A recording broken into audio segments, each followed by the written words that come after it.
जय जिनेन्द्र। जैन सोल इस मेरे चैनल पे आप हमारे वीडियो देखने के पश्चात लाइक करें, सब्सक्राइब करें और नोटिफिकेशन बेल आइकॉन दबाएं, जिससे आपको हमारे वीडियो की सूचना सबसे पहले प्राप्त होगी। और आप हमें हमारे वीडियो के नीचे दिए गए पेज पर भी फॉलो कर सकते हैं। जय जिनेन्द्र। सम्यक्त्व के 12वें बोल में 6 स्थानक नाम से आत्मा संबंधी गुण बताए हुए हैं, विधान किए गए हैं। उनमें से इस आस्तिक्य का अर्थात आत्मा के होने का प्रथम विधान है कि आत्मा है, और द्वितीय विधान है आत्मा नित्य है। इसका तात्पर्य यह है कि वह अनादि अनंत है, वह न कभी निर्मित हुआ और न कभी समाप्त होगा। वह अनादि से है और अनंत काल तक रहेगी।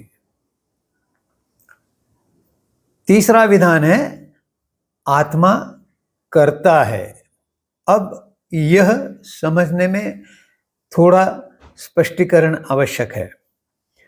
जब देह में आत्मा होती है तब देह सक्रिय हो सकती है, और जब आत्मा देह को छोड़ देती है तो देह कुछ कर नहीं सकती, क्योंकि वह निर्जीव बन जाती है।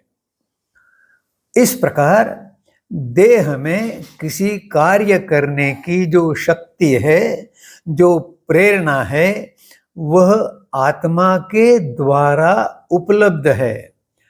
इसलिए शरीर जो कार्य करता है वह अप्रत्यक्ष रूप से आत्मा ही करती है, क्योंकि शरीर में वह बल आत्मा के अस्तित्व के कारण ही प्राप्त होता है। इसलिए प्रत्यक्ष में आत्मा कुछ नहीं करती, परंतु उसकी उपस्थिति से कार्य होता है। इसलिए आत्मा को ही कर्ता कहा गया है। और इस कड़ी को आगे बढ़ाते हुए बचे हुए 3 स्थानकों का आज विश्लेषण करेंगे।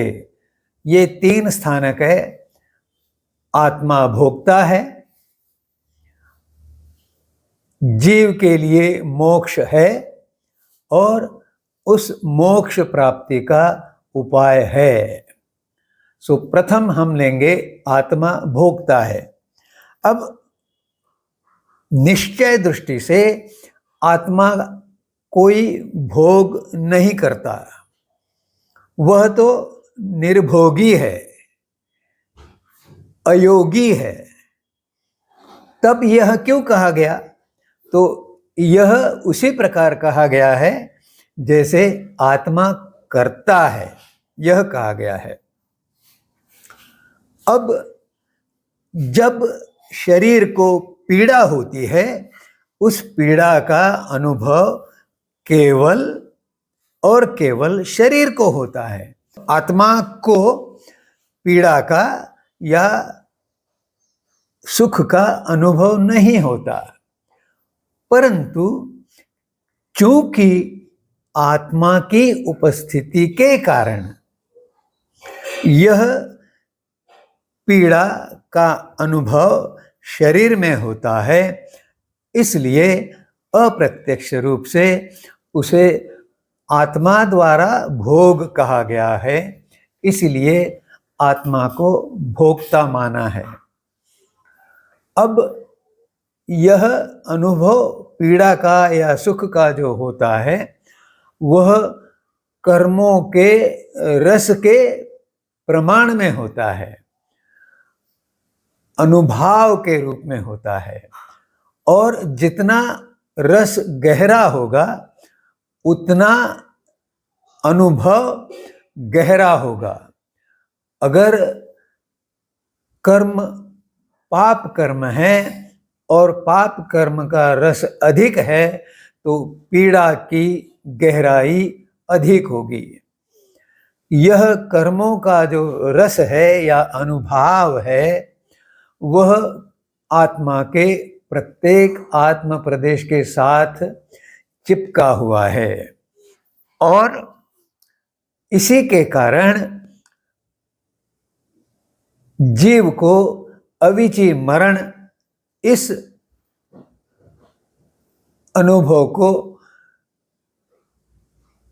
झेलना पड़ता है।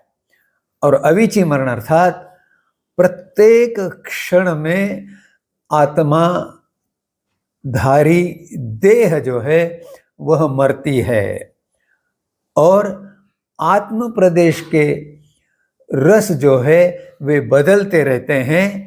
इसलिए आत्मा को अप्रत्यक्ष रूप से वह मरण भोगना पड़ता है, ऐसा कहा गया है।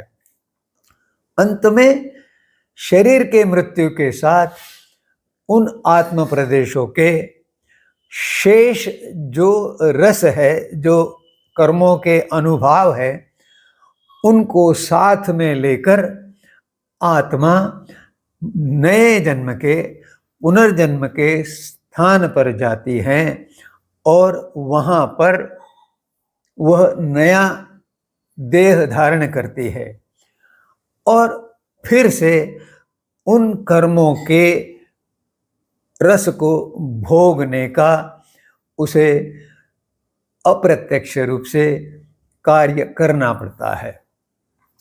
पुनर्जन्म के साथ एक प्रकार से हम रूपक कह सकते हैं कि आत्मा एक ज्योति है,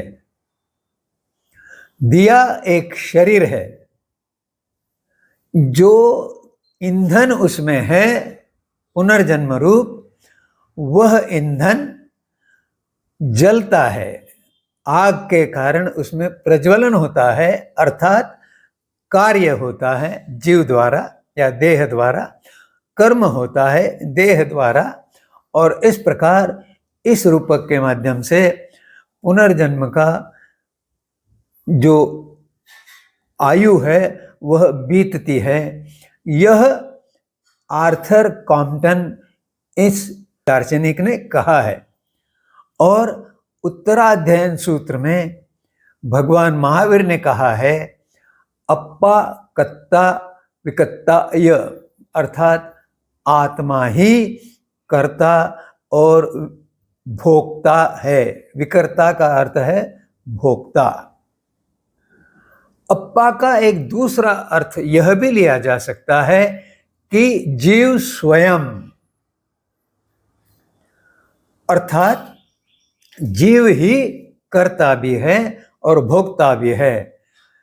केवल आत्मा के अस्तित्व के कारण ही वह इसको,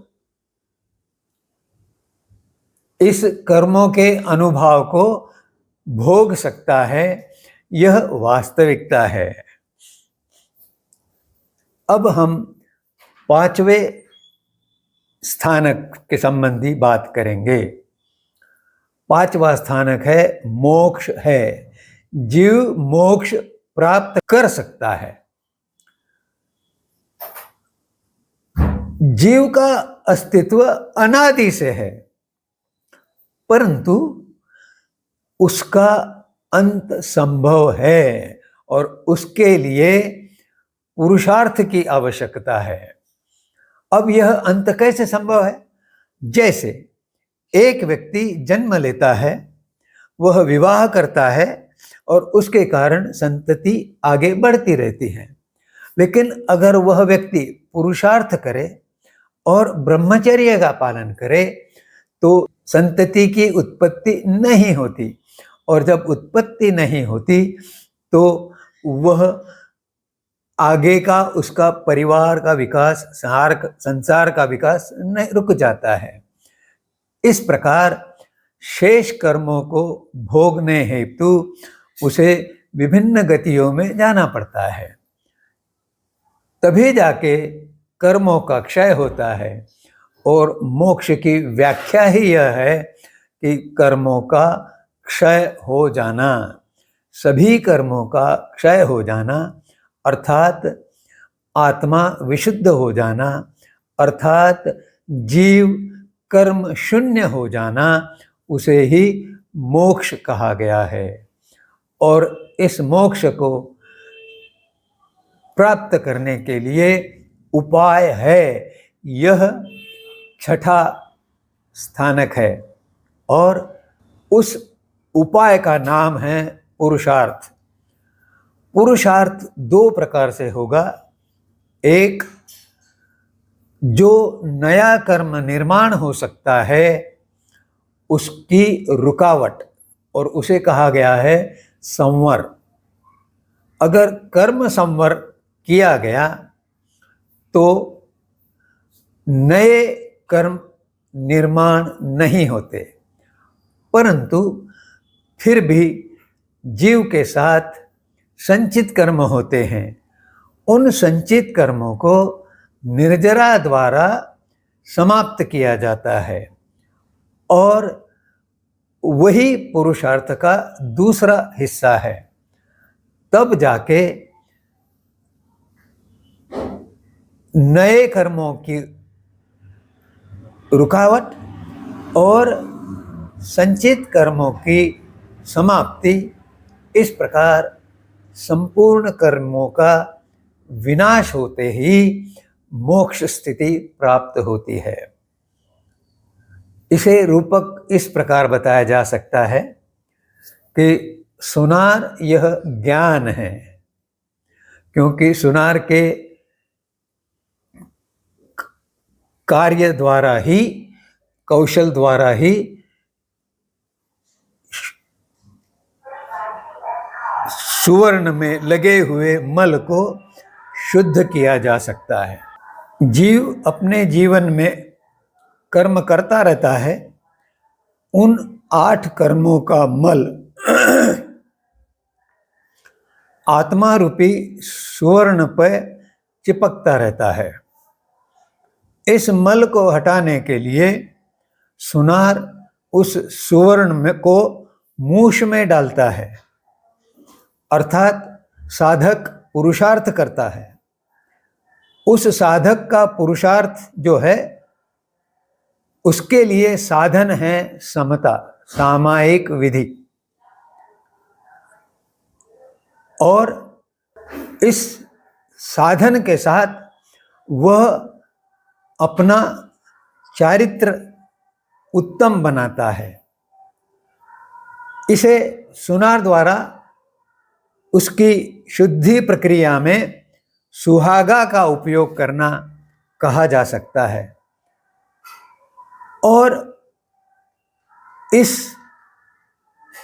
अशुद्ध सुवर्ण को मूष में डालकर उसके साथ सुहागा मिलाकर जब उसे तपाया जाता है तो वह शुद्धि प्रक्रिया की ओर बढ़ता है। इस आग को साधना की दृष्टि से तप कहा गया है। और जब आग से तप के स्वर्ण का सारा मल सुहागा की उपस्थिति में निकल जाता है, तो जिस प्रकार यह सुवर्ण शुद्ध हो जाता है, उसी प्रकार आत्मा विशुद्ध होकर मुक्त हो जाती है। और इस प्रक्रिया में सबसे पहले मिथ्यात्व की समाप्ति होती है, उसके पश्चात विरति हटती है, फिर अप्रमाद नष्ट होता है, उसके पश्चात कषाय क्षीण हो जाते हैं और योग का भी कोई प्रभाव नहीं रहता, और आत्मा विशुद्ध बनकर मुक्ति पाकर निर्वाण प्राप्त करती है। इस विवेचन के पश्चात आपसे आग्रहपूर्वक निवेदन है कि अपने मन में उपस्थित शंकाओं को कमेंट सेक्शन द्वारा मुझे भेजें और आपकी शंकाओं का समाधान पाए। जय जिनेंद्र।